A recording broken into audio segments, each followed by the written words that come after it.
Uma das formas que nós temos de glorificar o Senhor é lendo a Sua Palavra para conhecer a Sua vontade e assim agradar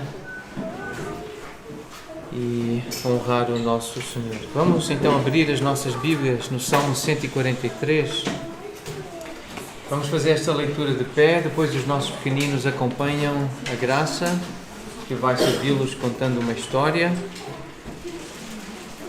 E nós vamos então, agora de pé, ler o Salmo 143, esta oração de Davi, esta súplica de Davi.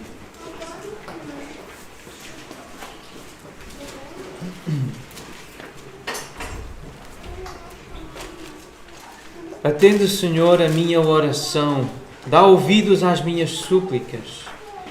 Responda-me segundo a tua fidelidade, segundo a tua justiça.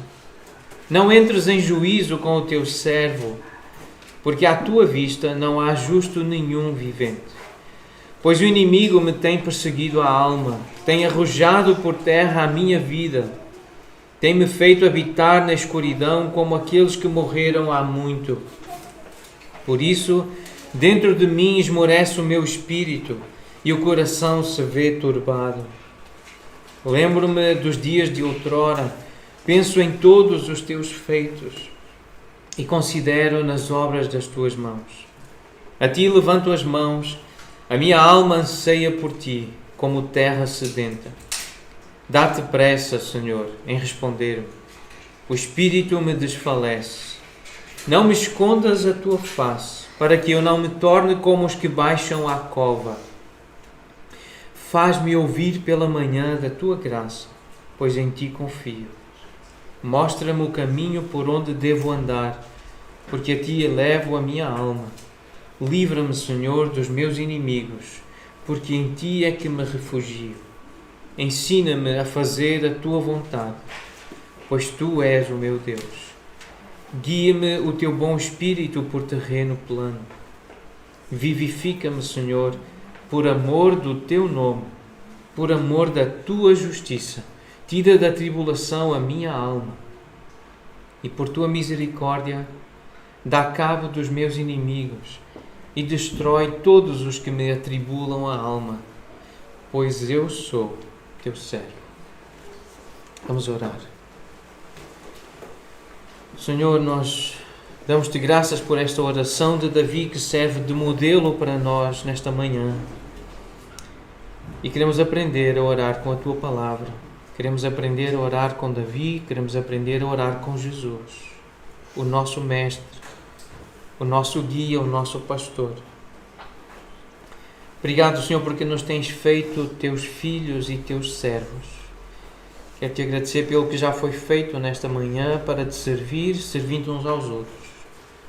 Muito obrigado, Senhor, pela vida do Davi, do Dário, pela vida do Pedro e da Ana, que chegaram mais cedo para podermos trabalhar juntos e servir o teu povo, servindo-te assim, Senhor. Rogamos que abençoes também agora a vida da Graça e das crianças, ao lerem a tua palavra e ao aplicarem às suas vidas, às suas famílias. Abençoa-nos, Senhor. Fala conosco. Em nome de Jesus nós pedimos. Amém. Amém.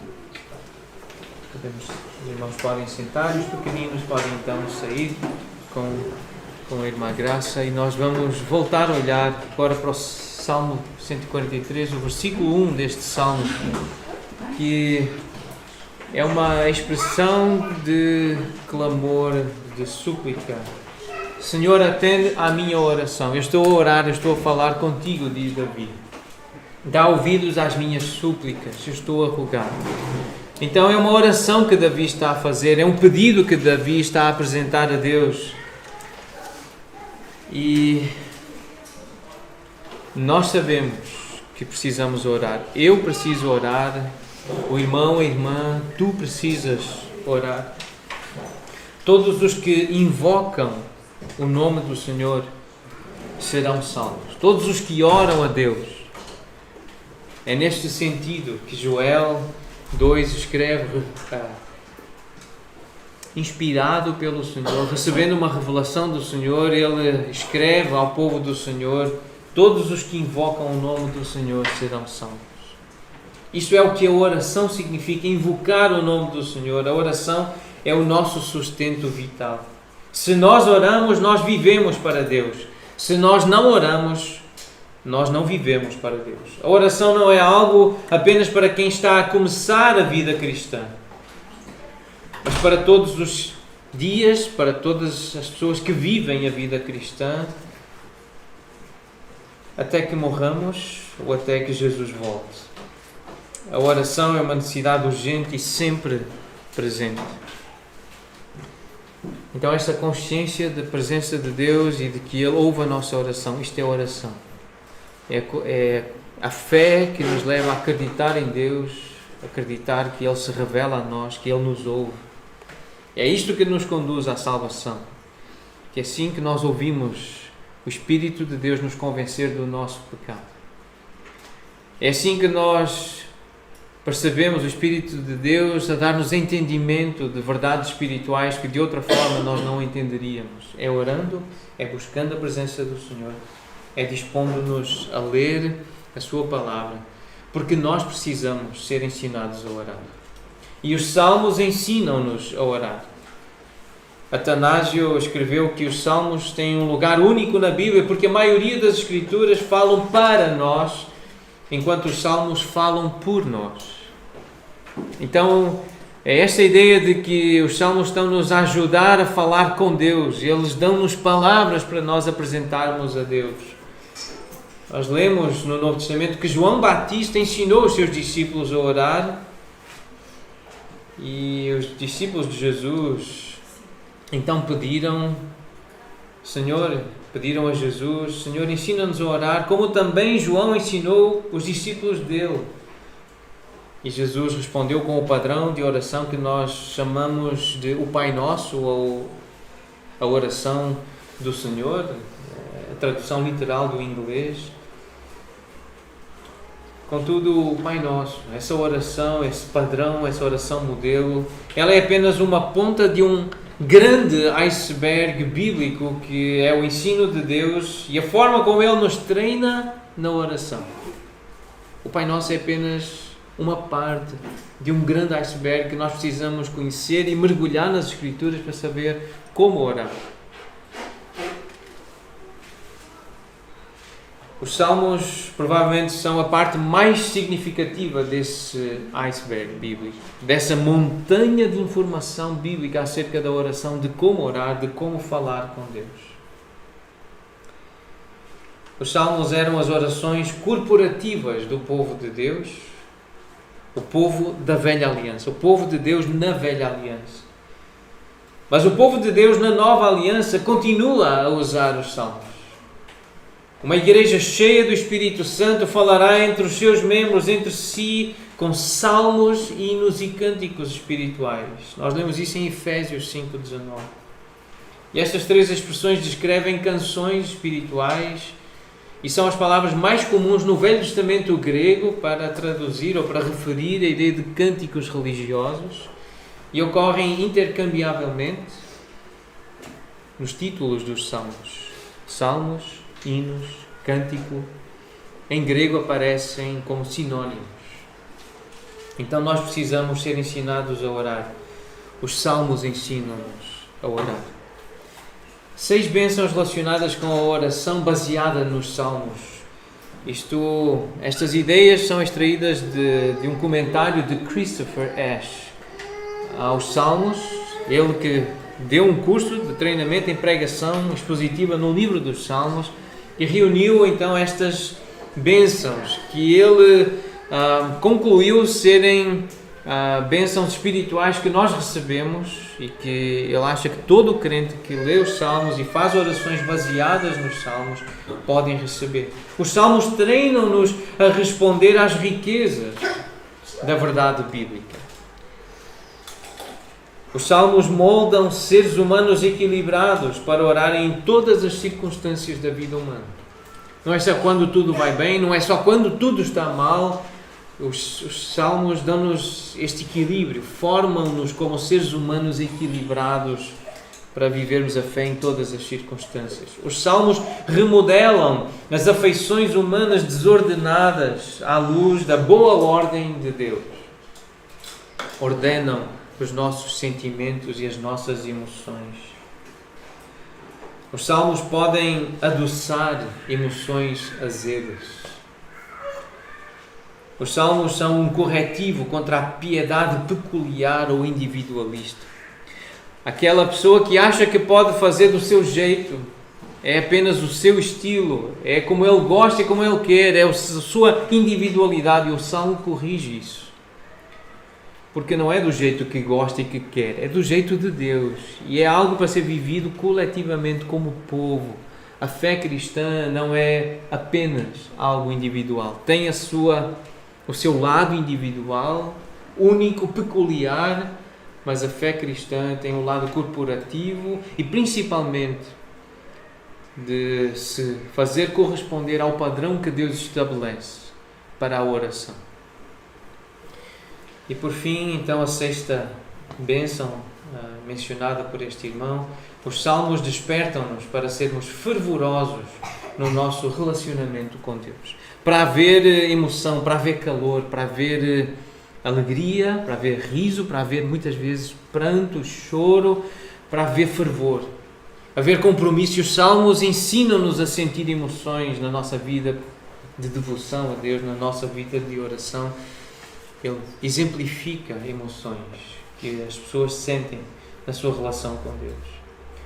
Mas uma coisa interessante que nós lemos acerca dos salmos é que nós não conseguimos orar os salmos. E porquê? Porquê que é tão difícil orar os salmos? Algumas coisas que também o irmão Christopher Ash menciona. A experiência de sofrimento intenso que alguns salmos descrevem não é a que nós vivemos. Se calhar alguns de nós nunca viveram uma experiência como a do Salmo 88.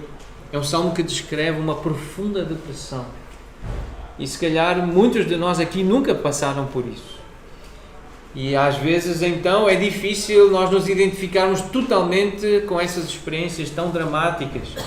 Há também muitas vezes uma referência a uma globalidade que nós temos dificuldade para entender. No Salmo 118, versículo 10, diz que todas as nações me cercaram, diz Davi. Todas as nações me cercaram. O que é que isso significa? Como é que vamos orar nós, considerando toda essa ideia global? Agora nós sabemos, e vamos ver daqui a pouco, que as orações apresentam uma ligação a Jesus Cristo. E é estarmos em Cristo, e nós vamos entendendo essas questões, mas é difícil nos identificarmos completamente, totalmente, com todas as expressões, com todas as frases dos Salmos. Eles têm reivindicações de inocência extraordinária. No Salmo 17, versículo 3, Davi diz: sondas-me o coração, de noite me visitas, provas-me no fogo, e iniquidade nenhuma encontras em mim. A minha boca não transgride. É uma declaração assim de inocência muito extraordinária. E nós temos dificuldade para dizer isso. É claro que em Cristo é possível dizer, mas dizer assim, com todas as palavras, determinadas afirmações dos Salmos, é difícil. É difícil entender e viver essa realidade de orar e pedir o julgamento de Deus sobre os ímpios, os salmos imprecatórios. Parecem às vezes expressões de vingança, de ódio. E como cristãos temos dificuldade para ler essas partes. Inclusive na arte, e eu já vi pessoas a declamarem, porque memorizaram alguns salmos, o Salmo 139, mas também a tentarem representar o Salmo 23 em música, cantarem e a retirar a parte dos inimigos. Não querem declamar e não querem cantar aquela parte porque ela é incómoda, não é tão poética, e há essas dificuldades ao lermos e ao nos aproximarmos dos Salmos. Aquela estranha mistura entre o singular e o plural usado no texto, como por exemplo no Salmo 145, a tradução da NVI: proclamarão o glorioso esplendor da tua majestade. Quem? Eles proclamarão. E depois diz nesta tradução, e meditarei nas maravilhas que fazes. Quem são eles e como é que eu me coloco no meio deles? Porque está a falar de louvor e... Então, às vezes temos dificuldades para entender a realidade do salmo, do salmista, do adorador, daquela pessoa que está a orar. Então, há algumas dificuldades para ler os salmos, mas facilita quando entendemos esta verdade. Devemos orar os salmos em Cristo, estando com a consciência presa ao Evangelho. Nós somos cristãos por causa de Cristo. Nós somos adoradores por causa da obra de Jesus. Nós oramos os salmos em Cristo por causa do papel de Davi como rei ungido. Aquilo que Davi representava, apontava para Jesus. Nós sabemos isso claramente ao ler a Bíblia, quando lemos com atenção e a explicação do Novo Testamento acerca dos tipos e acerca das imagens, das sombras que existiam no Velho Testamento, apontando para a realidade que é Cristo. Nós oramos os salmos em Cristo por causa da plena humanidade do Rei Jesus. Ele viveu e sentiu todas as emoções que nós podemos sentir. Ele viveu uma plena humanidade. Nós oramos os salmos em Cristo por causa do testemunho do Novo Testamento acerca da relação dos salmos com Cristo. E há muitos salmos que são citados durante o Novo Testamento, na exposição do Evangelho no Novo Testamento, sempre citando os salmos. Tenho aqui inúmeras referências, poderei partilhar depois com quem desejar, mas eu vou mencionar algumas se quiserem anotar rapidamente. O Salmo 22, versículo 1, é citado em Mateus 27, 46.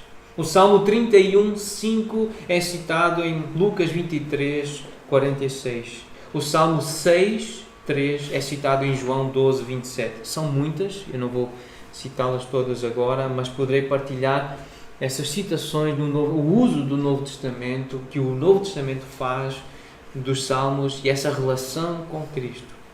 Nós oramos os Salmos em Cristo por causa da obra do Espírito de Cristo, na inspiração dos Salmos. Foi o Espírito de Jesus que inspirou os Salmos.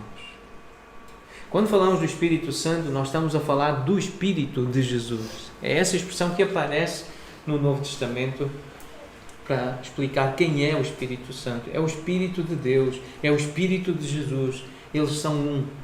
E por isso há essa relação com a profecia, inclusive nos Salmos. Há a profecia, há informação que aponta para Jesus. E então nós oramos os Salmos em Cristo por causa da natureza da oração. Porque, por causa da nossa natureza, todas as nossas orações e louvores são inaceitáveis diante de Deus. Nós somos meros humanos, pó. Nós somos pecadores, não há um justo nenhum sequer. E Deus não ouve pecadores. Nós, para sermos ouvidos, precisamos estar em Cristo. Essa é a natureza da oração. Há apenas um a quem Deus ouve. E sempre ouve. E esse é Jesus.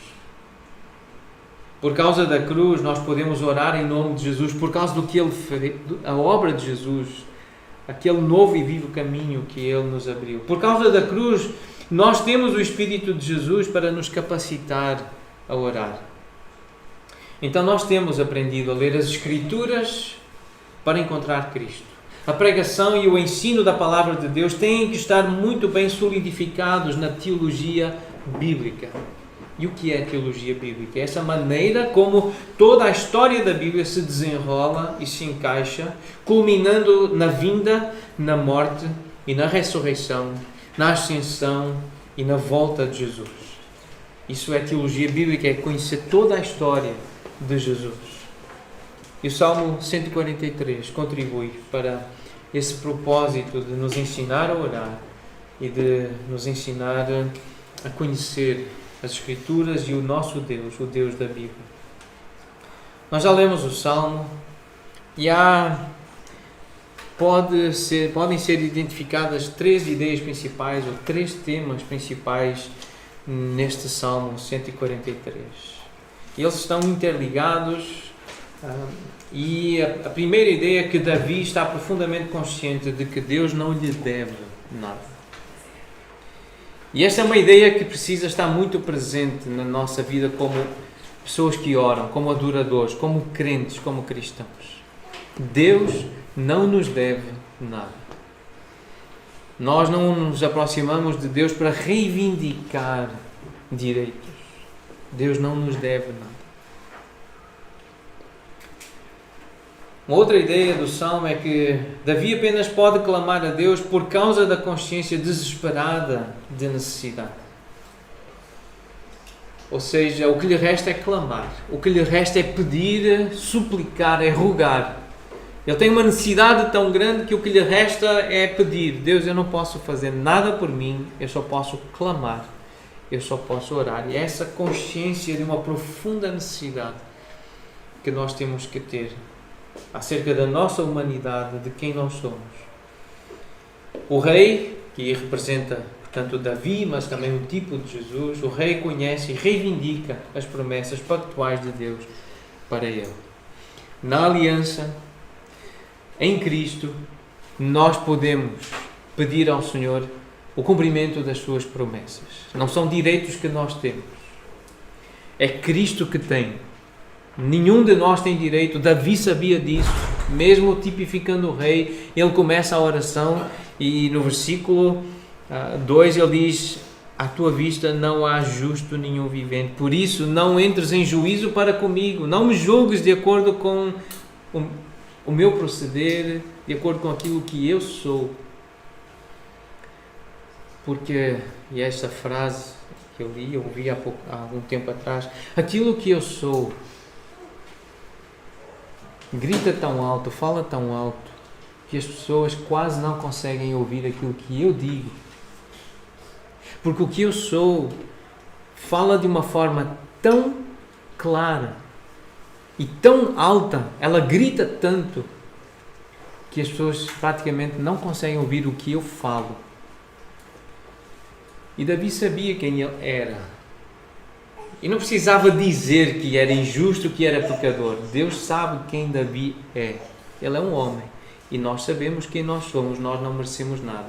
É em Cristo que nós podemos ter algum cumprimento de promessas, de bênçãos espirituais. Então estas ideias estão presentes de uma forma muito clara neste Salmo. Mas eu queria mencionar alguns tópicos, alguns temas deste Salmo que permeiam todo o Salmo. E obviamente a oração é o principal tema, porque é uma oração, mas há várias menções à oração e expressões de súplica no Salmo. O versículo 1 é então uma referência: Senhor, eu estou a orar, atenda à minha oração, dá ouvidos às minhas súplicas. São sinónimos.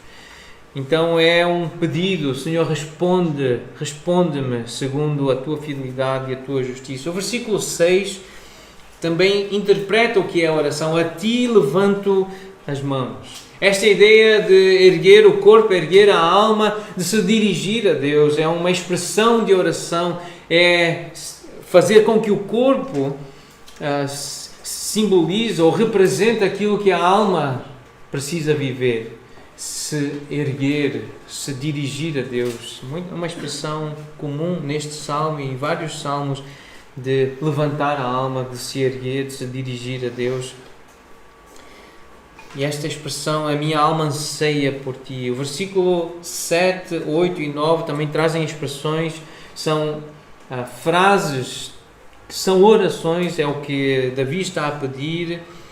E há aqui várias menções de expressões de como deve ser uma oração, pedidos que se deve fazer ao Senhor. Então aqui tem um exemplo de oração. E o versículo 11, então, tem mais uma expressão de pedido: vivifica-me, Senhor, por amor do teu nome. Tira da tribulação a minha alma. É aquilo que Davi está a orar, está a suplicar. A esperança de nós termos as nossas orações respondidas está baseada no caráter e na obra de Deus, nunca no nosso caráter e no nosso desempenho.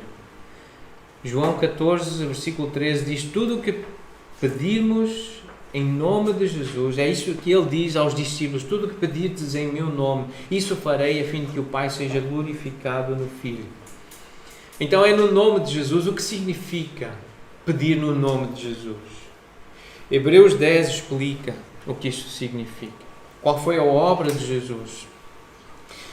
Tendo, pois, irmãos, intrepidez para entrar no Santo dos Santos, entrar na presença de Deus, dirigir-se a Deus, levantar as mãos para Deus, levantar a alma, erguer-se para Deus, tendo essa coragem, essa ousadia, essa intrepidez para entrar no Santo dos Santos, para falar com Deus. Porquê? Porque Jesus derramou o seu sangue. Ele abriu um novo e vivo caminho. Foi Ele que nos consagrou essa oportunidade, que nos deu essa oportunidade, o véu que se rasgou.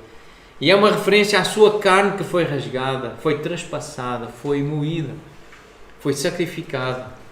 Essa é a ideia que nós precisamos lembrar. Nós vamos a Deus e podemos falar com Deus por causa do que Jesus fez na cruz.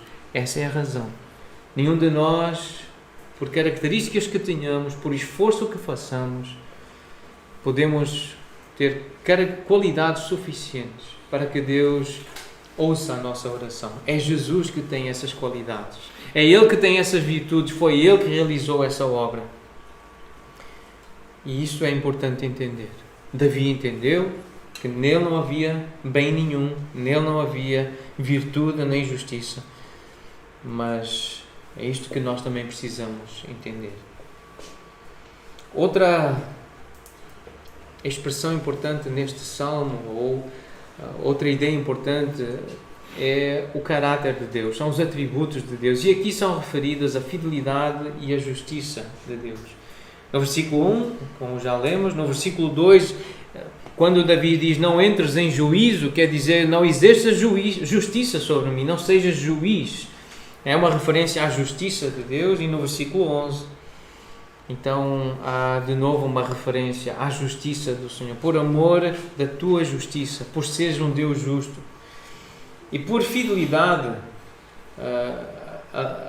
o sentido, Davi quer dizer, e o uso da palavra hebraica é firmeza, estabilidade. Uma pessoa fiel é uma pessoa firme, é uma pessoa que não é inconstante. É uma pessoa que está estabelecida, e Deus é assim. Deus, Ele é fiel. Num dia Ele diz sim, no dia seguinte Ele dirá sim também, porque Ele é fiel. Aquilo que Ele cumpre, aquilo que Ele promete, Ele cumpre, Ele faz. Ele é fiel. E a ideia de justiça é a ideia de retidão, de verdade, de veracidade, de praticar atos justos. Então, Davi lembra-se da justiça e da fidelidade de Deus. E há um texto no Novo Testamento que representa muito bem esta relação da fidelidade e da justiça de Deus, a si próprio, ao seu caráter, às suas promessas. Romanos 3, vamos ler do versículo 21 até ao 26. Romanos 3, 21 a 26. Agora, sem lei, se manifestou a justiça de Deus, testemunhada pela lei e pelos profetas. Justiça de Deus mediante a fé em Jesus Cristo para todos e sobre todos os que creem. Porque não há distinção, pois todos pecaram e carecem da glória de Deus, sendo justificados gratuitamente por sua graça, mediante a redenção que há em Cristo Jesus, a quem Deus propôs no seu sangue como propiciação, mediante a fé, para manifestar a sua justiça, por ter Deus, na sua tolerância, deixado impunes os pecados anteriormente cometidos, tendo em vista a manifestação da sua justiça no tempo presente, para Ele mesmo ser o justo e o justificador daquele que tem fé em Jesus. Então é assim que Ele exerce a justiça. Castigando Jesus, fazendo propiciação por nós. Propiciação significa satisfazer a ira de Deus, apaziguar Deus que está zangado conosco, com o nosso pecado. Jesus levou o nosso castigo e acalmou Deus. E Deus fez justiça, lançando toda a sua ira sobre Jesus. E assim Ele torna-nos justos, porque Ele dá-nos a graça de estarmos em Jesus. Quando nós cremos pela fé, mediante a fé, recebemos este dom da sua graça. Outra palavra importante no Salmo, e já mencionamos esta ideia, a ideia da humildade.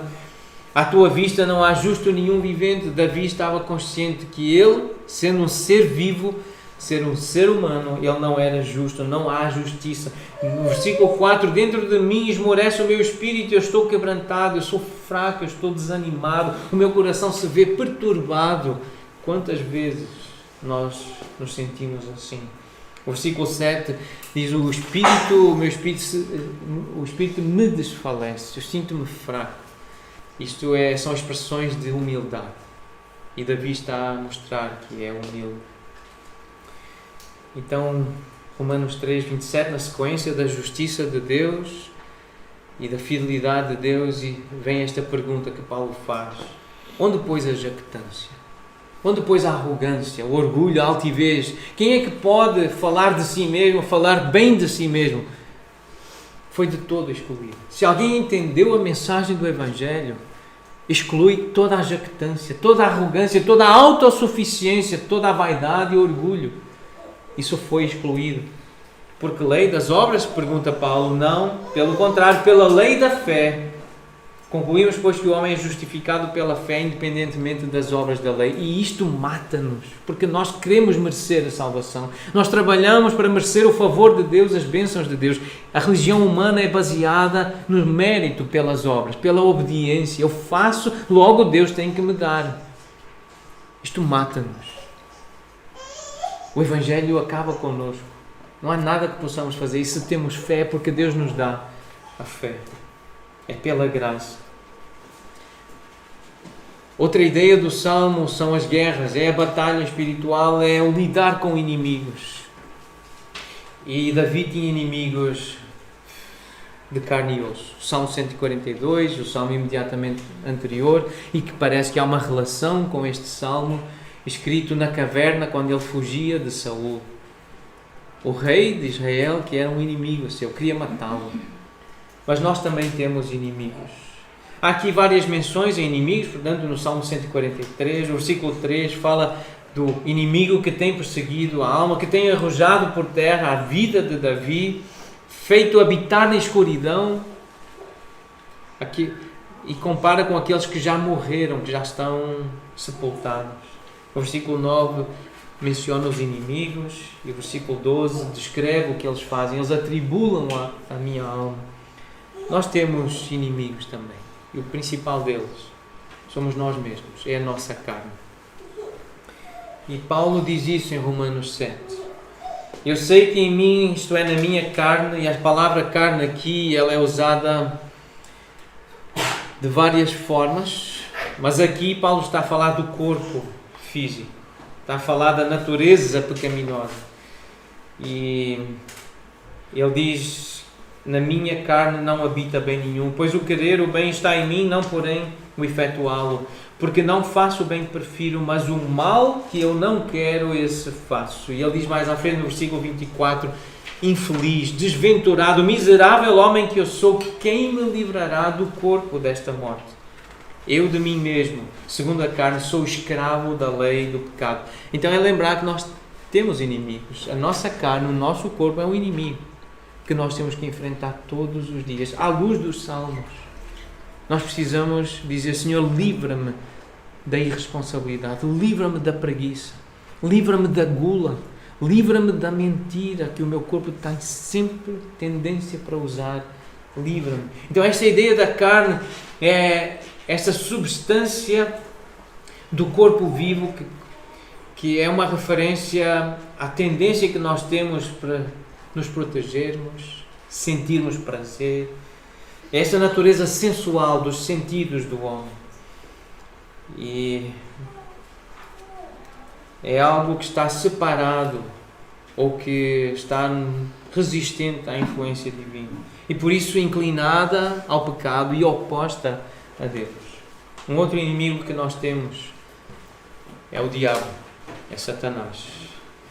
E aqui o uso da palavra carne de uma outra forma. Em Efésios 6,12, a nossa luta não é contra sangue e carne. Aqui é no sentido de descrever a criatura viva. Então a nossa luta hoje como crentes não é contra outras pessoas, contra outras criaturas, contra outros seres humanos ou contra feras ou animais. A nossa luta espiritual como crentes em Cristo é contra os principados e potestades, contra os dominadores deste mundo tenebroso, contra as forças espirituais do mal nas regiões celestes. Então é assim que a Bíblia, que o Novo Testamento explica a nossa relação com inimigos. Existem forças espirituais do mal a lutar contra nós, a querer nos vencer, derrotar. Portanto, Pedro diz, 1 Pedro 5,8, sede sóbrios e vigilantes. O diabo, o vosso adversário, anda em derredor, como um leão que ruge, procurando alguém para devorar. Outras referências ao diabo como adversário, esta palavra adversário aparece em 1 Timóteo 5,14 e em Tito, capítulo 2, versículo 8.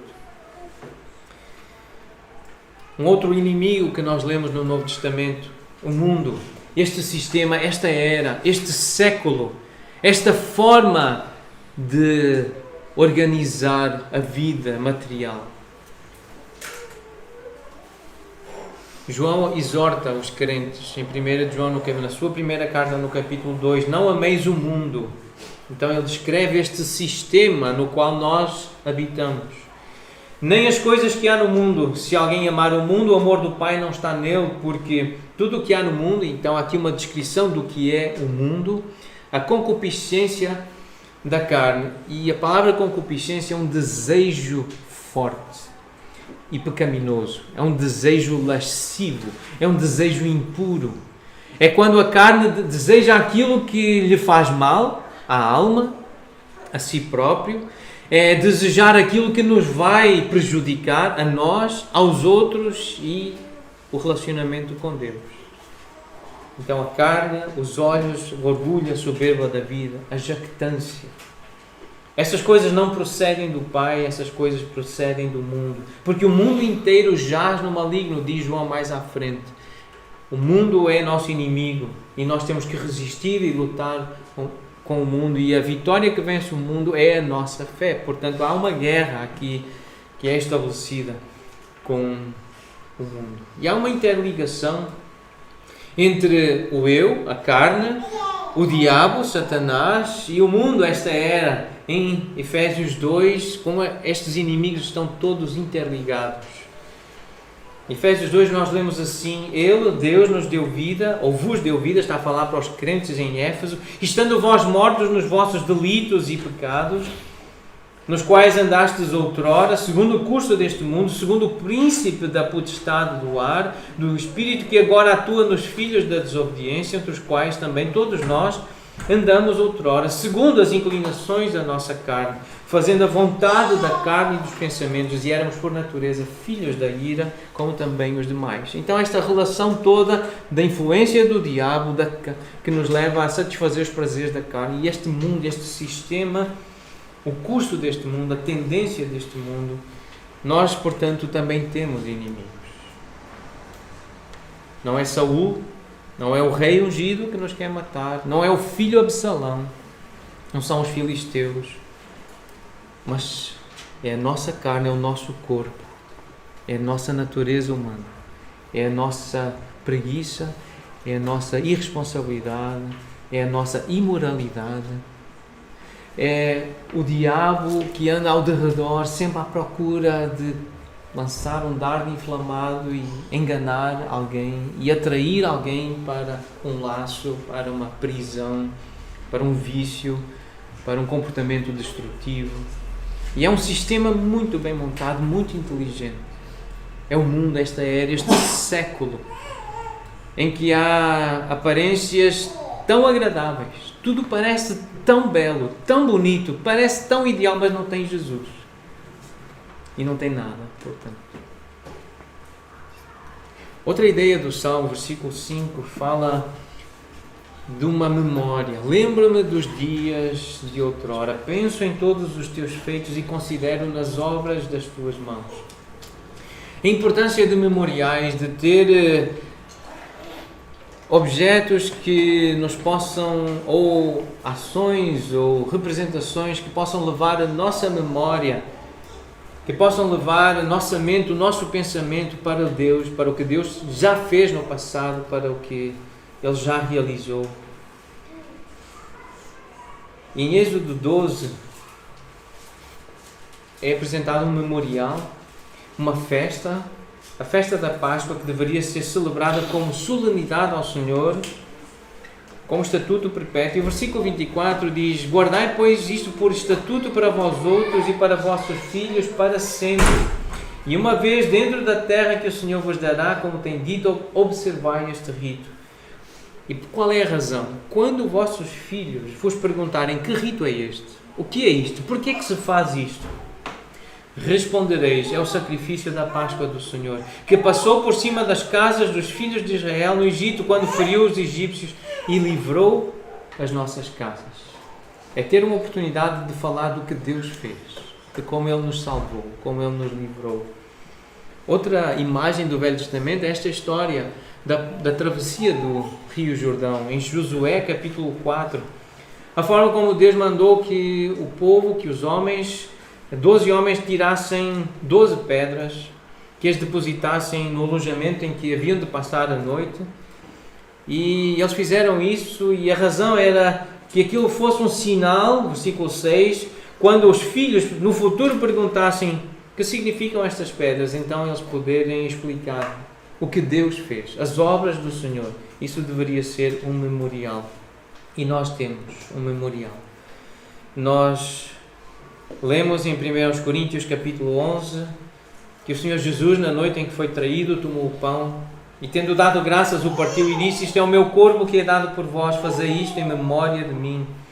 Por semelhante modo, depois de haver ceado, tomou também o cálice, dizendo: este cálice é a nova aliança no meu sangue, fazei isto todas as vezes que o beberdes em memória de mim, porque todas as vezes que comerdes este pão e beberdes do cálice, anunciais a morte do Senhor até que Ele venha. Então nós precisamos de memoriais. Já falaremos um pouco mais sobre isso também. Mas outra ideia do Salmo, esta ideia da devoção. Ser devoto a Deus, ser piedoso, buscar a Deus. É um assunto que nós já vimos no passado e temos conversado muito sobre este assunto, sobre esta integridade e esta coerência em sermos crentes e buscarmos ao Senhor. O Salmo 142 menciona o Senhor nesta relação entre os salmos e usando a expressão quinhão.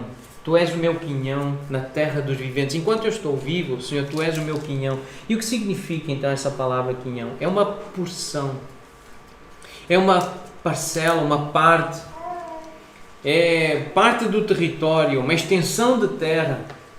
É uma propriedade de alguém, uma porção que recebeu ou que escolheu. É aquela a sua parte, é aquela a sua herança. Então o Salmo, ele menciona Deus como o alvo do desejo. O versículo 6 diz: a minha alma anseia por Ti, como terra sedenta. O versículo 8 diz: é em Ti que eu confio, é a Ti que eu elevo a minha alma. O foco é Deus. O versículo 10 diz: Tu és o meu Deus, guia-me o Teu bom Espírito. A devoção a Deus faz-nos dizer que Ele é bom, que eu quero o que Ele tem para mim, o que Ele me dá. E foi isso que nós aprendemos no Salmo 16. Dizer que o Senhor é a porção da minha herança, Ele é o quinhão na terra dos viventes. Enquanto eu estou vivo, eu tenho o Senhor, eu tenho tudo, não me falta nada. É preciso aprender a dizer isso. Essa é a doutrina do contentamento. É dizer ao Senhor: Tu és o meu Senhor, outro bem eu não possuo senão a Ti somente, e ninguém me pode roubar o Senhor. Isso é ter um tesouro no céu. É dizer que a minha herança é muito linda, é aprender o contentamento. É dizer: o Senhor, eu tenho sempre a minha presença. É ter esta consciência de que estamos no Senhor, estamos a andar com o Senhor. Lembrando aquele livro que nós lemos sobre os pecados intocáveis, um deles que foi bem marcante, a impiedade, o pecado da impiedade, da falta de devoção. Jerry Bridges diz: o nosso objetivo na busca da santidade deve ser o crescimento cada vez mais consciente de que vivemos todos os minutos na presença de Deus, que somos responsáveis perante Ele e dependentes dEle. Esse objetivo deve incluir o desejo cada vez mais intenso, fervoroso de agradar a Deus e glorificá-lo nas atividades mais simples da vida. A que horas é que eu me levanto? O que é que eu faço quando eu me levanto? O que é que eu como? Como é que eu me visto? Como é que eu pratico exercício físico? o que é que eu digo. São coisas simples, as palavras que eu uso, mas Deus está presente. E a minha consciência de querer agradar a Deus, isto é devoção, isto é piedade. O desejo molda o nosso destino. O que é que nós desejamos? Se desejamos o Senhor, se nós queremos o Senhor, é para Ele que nós vamos, é para Ele que nós dirigimos a nossa alma. Porque Ele é precioso. Mateus 13, 45 diz que o reino dos céus é semelhante a um que negocia e procura boas pérolas, tendo achado uma pérola de grande valor, vende tudo o que possui e a compra. Então o reino dos céus, o reino de Deus, Jesus é comparado a uma pérola preciosa.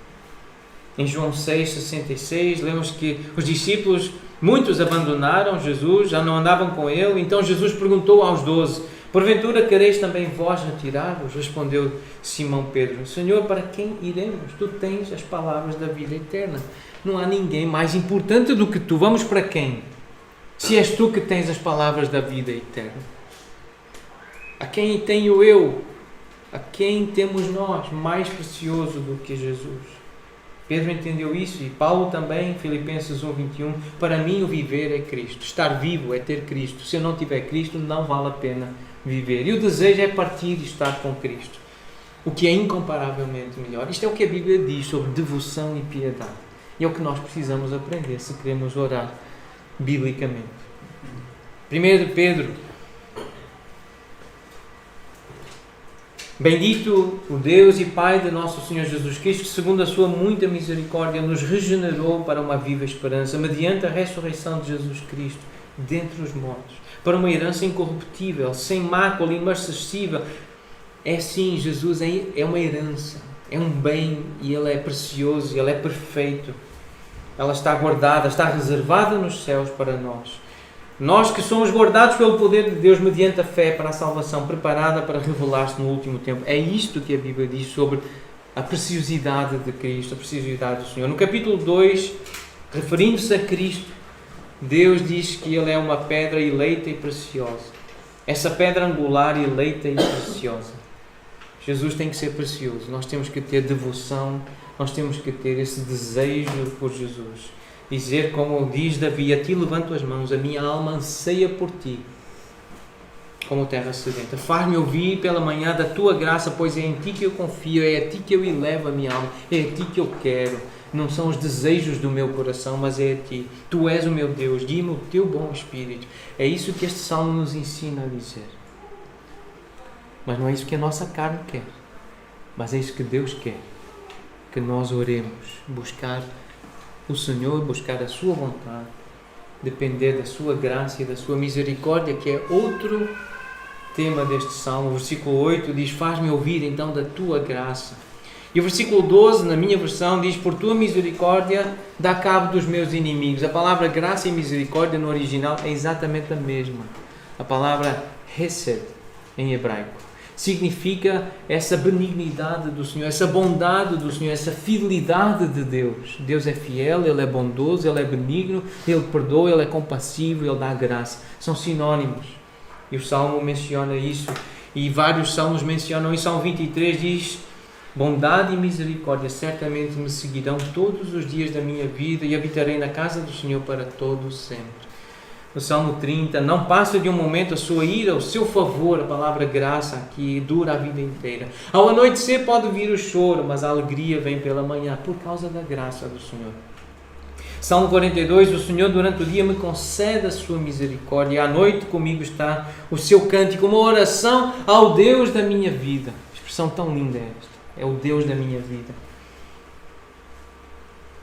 Salmo 57, render-te-ei graças entre os povos, cantar-te-ei louvores entre as nações, pois a tua misericórdia se eleva até aos céus. Ela é grande demais. Por isso, todo o Salmo 136 diz, rendei graças ao Senhor porque Ele é bom, porque a sua misericórdia dura para sempre. E é isso que nós lemos no Novo Testamento, também em 2 Coríntios. Bendito seja o Deus e Pai de nosso Senhor Jesus Cristo, o Pai de misericórdias e Deus de toda a consolação. É assim que o nosso Deus é apresentado no Novo Testamento, um Deus que é Pai de misericórdias. Efésios 2:4, Deus sendo rico em misericórdia por causa do grande amor com que nos amou. Estando nós mortos em nossos delitos, nos deu vida juntamente com Cristo. Pela graça sois salvos. Misericórdia e graça aqui juntas de novo. E juntamente com Ele nos ressuscitou e nos fez assentar nos lugares celestiais em Cristo Jesus, para mostrar nos séculos vindouros a suprema riqueza da sua glória. É este o quinhão, esta é a herança que nos está reservada. Em bondade para connosco, em Cristo Jesus, pela sua graça, sois salvos mediante a fé. Isto não vem de vós, é dom de Deus. Bendito, 1 Pedro 1, bendito Deus e Pai de nosso Senhor Jesus Cristo, que segundo a sua muita misericórdia nos regenerou para uma viva esperança, mediante a ressurreição de Jesus Cristo dentre os mortos. E de novo, este texto, uma herança perfeita. É isso que nos aguarda. Mas o Salmo, sendo uma oração, também nos ensina a pedir a Deus direção, orientação, guia os meus passos. E como nós precisamos disso. Senhor, mostra-me o que é que eu faço, como é que eu decido, vou ou não vou, compro ou não compro, falo ou não falo. Direção, orientação, faz parte desta oração, faz parte da vida do crente, de quem adora ao Senhor. O versículo 8, então, faz-me ouvir a tua graça, em ti confio, mostra-me o caminho por onde devo andar. O versículo 10 diz, ensina-me a fazer a tua vontade, pois tu és o meu Deus, guia-me o teu bom espírito por terreno plano. Há outros salmos, eu queria destacar este, um dos principais salmos que fala sobre direção, orientação, Salmo 25, que começa com essa expressão, Senhor, a ti eleva a minha alma. Isto é orar, é elevar a alma ao Senhor. E depois no versículo 4, lemos assim, faz-me, Senhor, conhecer os teus caminhos, ensina-me as tuas veredas, guia-me na tua verdade e ensina-me, pois tu és o Deus da minha salvação, em quem eu espero todo o dia. Versículo 8, bom e reto é o Senhor, por isso Ele aponta o caminho aos pecadores. Ele guia os humildes na justiça e ensina os mansos no seu caminho. Esta é a forma como Deus guia, mas Ele não guia toda a gente. Tem aí algumas qualidades, algumas características que nós precisamos prestar atenção. Pecadores, humildade, para reconhecer que somos pecadores, humildes, versículo 9, mansos, como Jesus. São esses que o Senhor guia. Versículo 12. Ao homem que teme ao Senhor, Ele o instruirá no caminho que deve escolher. E a intimidade do Senhor é para os que o temem, aos quais Ele dará a conhecer a sua aliança. É por essa razão, diz Paulo em Efésios, não vos torneis insensatos, mas procurai compreender qual a vontade do Senhor. E esta é a oração que ele fazia pelos irmãos de Colossos. Não cessamos de orar por vós e de pedir que transbordeis de pleno conhecimento da sua vontade, em toda a sabedoria e entendimento espiritual. Uma oração que nós lemos em Hebreus. O Deus da paz vos aperfeiçoe em todo o bem, para cumprirdes a sua vontade. E queria terminar então, olhando para esta expressão final do versículo 11 do Salmo 143, por amor do teu nome. A Bíblia apresenta o nome do Senhor como grandioso. O Salmo 8 diz, quão magnífico em toda a terra é o teu nome.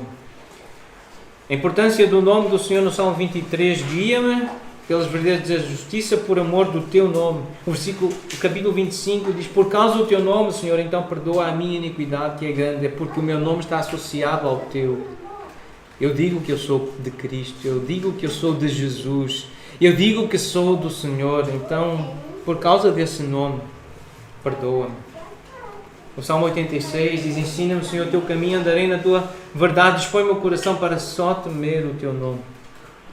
Salmo 142, tira a minha alma do cárcere, para que eu dê graças ao teu nome. Os justos me rodearão quando me fizeres esse bem. Os justos estão atentos para ver quem é que honra o nome do Senhor. Quem é que é liberto por causa do nome do Senhor. Querem estar perto. Os crentes querem estar perto uns dos outros porque eles foram libertos pelo mesmo libertador, pelo mesmo Salvador. Quando orardes, ensinou Jesus, dizei, Pai, santificado seja o teu nome, a importância do nome. Porque ele, quando orou, disse, Pai, glorifica o teu nome, em João 12, em João 17, ele diz, eu lhes fiz conhecer o teu nome, e ainda o farei, a fim de que o amor com que me amaste seja neles e eu neles esteja. E em Apocalipse 15 nós lemos assim: quem não temerá e quem não glorificará o teu nome, ó Senhor, pois tu és santo.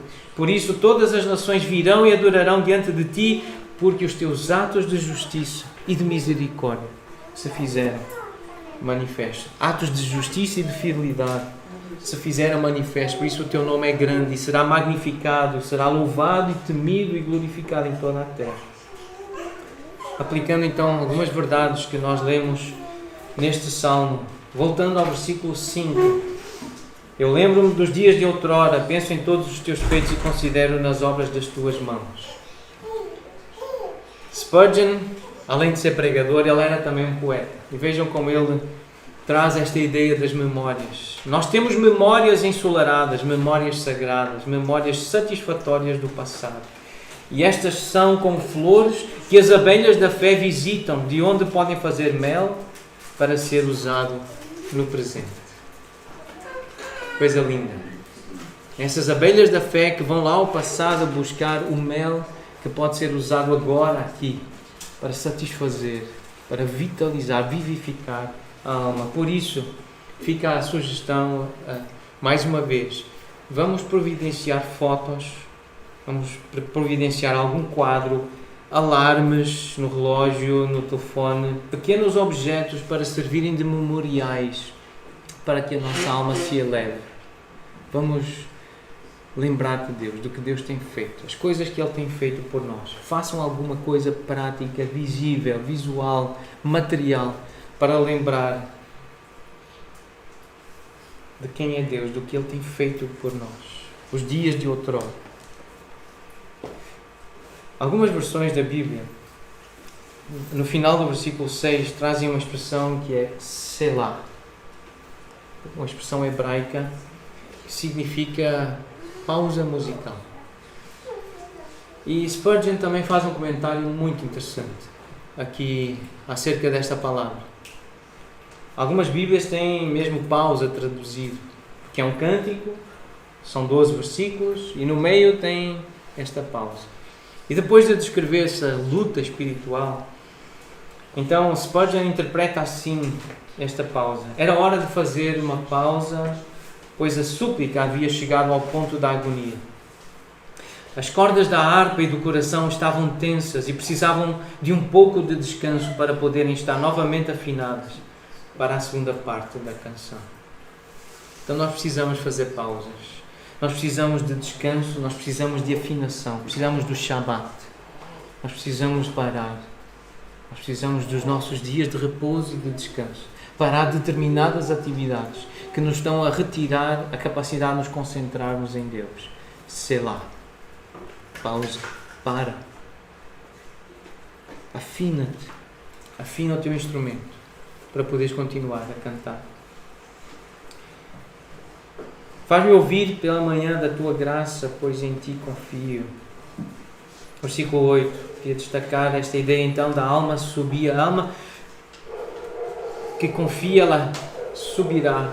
Nós não permitiremos que a nossa esperança naufrague, mas nos esforçaremos por nos levantar e superar as nossas fraquezas diárias. E isto é sábio. Quando Davi passava por qualquer dificuldade no seu caminho, ele erguia a sua alma em direção a Deus. E então percebia que não poderia andar no caminho errado por muito mais tempo. Porque quando nós nos aproximamos de Deus, nós não queremos continuar no caminho errado. É impossível continuar nesse caminho. Há uma luta cada vez maior, sempre que nos tentamos aproximar de Deus, sempre que lemos a Bíblia e oramos, nós vamos nos afastando do pecado. Porque a oração te aproximará de Deus e te afastará do pecado, ou o pecado te afastará de Deus. Então há aqui uma luta, mesma coisa com a leitura da Bíblia. Então prestemos atenção ao exemplo de Davi e quando o nosso coração estiver abatido, esforcemo-nos de todo o coração para o levantar, não apenas para o nosso conforto, prazer, mas para o próprio Senhor. Como é que podemos pôr isto em prática? Ler a Bíblia. Ler a Bíblia todos os dias, orar, cantar hinos, ter comunhão com outros crentes para o Senhor E por causa do Senhor, não apenas por mim ou para mim, por causa dos meus gostos e por causa dos meus desejos. Mesmo que eu não goste, eu vou adotar um plano de leitura da Bíblia para que eu consiga ler a Bíblia todos os dias e possa pôr lá um check. Eu li. E ao ler, dar oportunidade para que Deus fale comigo. Mesmo que eu não goste de orar, eu vou orar. Nem que seja para pôr lá um check, eu orei. Nem que seja para dizer, Deus, eu ainda não sei orar, mas eu quero aprender a orar. Mas eu preciso de auxílio, eu preciso de fazer todos os dias.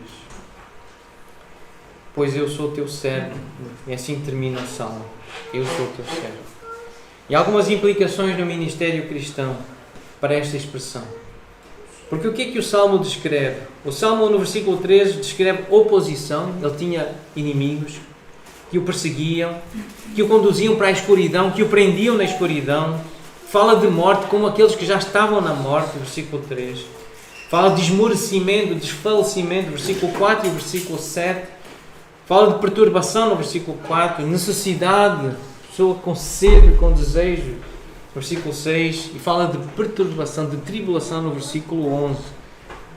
Então, ser servo do Senhor é ter tudo isto, é ter problemas, é ter aflições. Por isso Pedro diz aos irmãos, amados, não estranheis o fogo que surge no meio de vós, destinado a provar-vos como se alguma coisa extraordinária se tratasse, porque aflições nós vamos ter. Então precisamos entender e aceitar que as aflições, as nossas fraquezas, as frustrações, as decepções e tristezas fazem parte do caminho.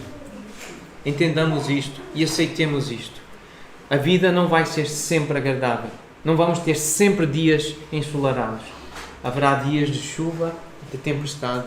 Haverá dias negros. E temos que entender e aceitar isso. Contudo, Teodósio considerou uma dignidade maior ser servo de Deus do que ser um imperador.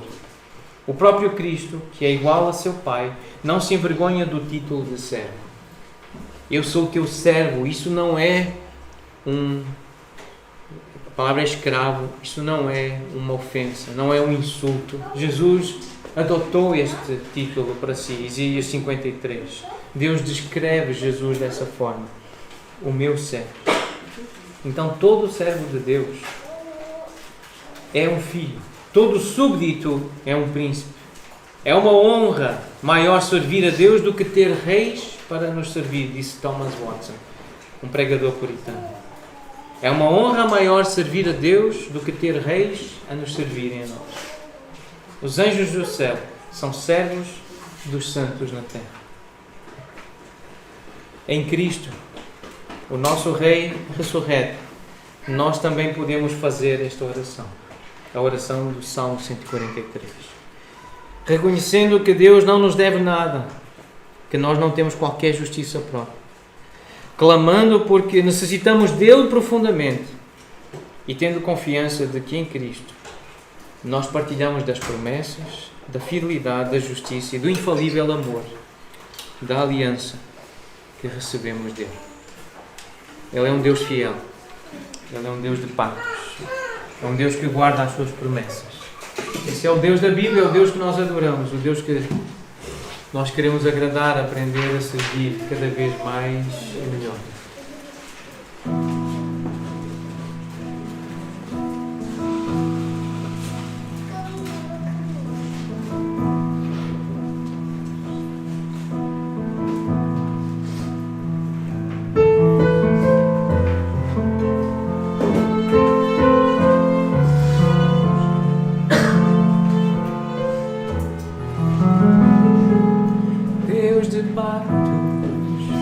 Que guardas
Amém.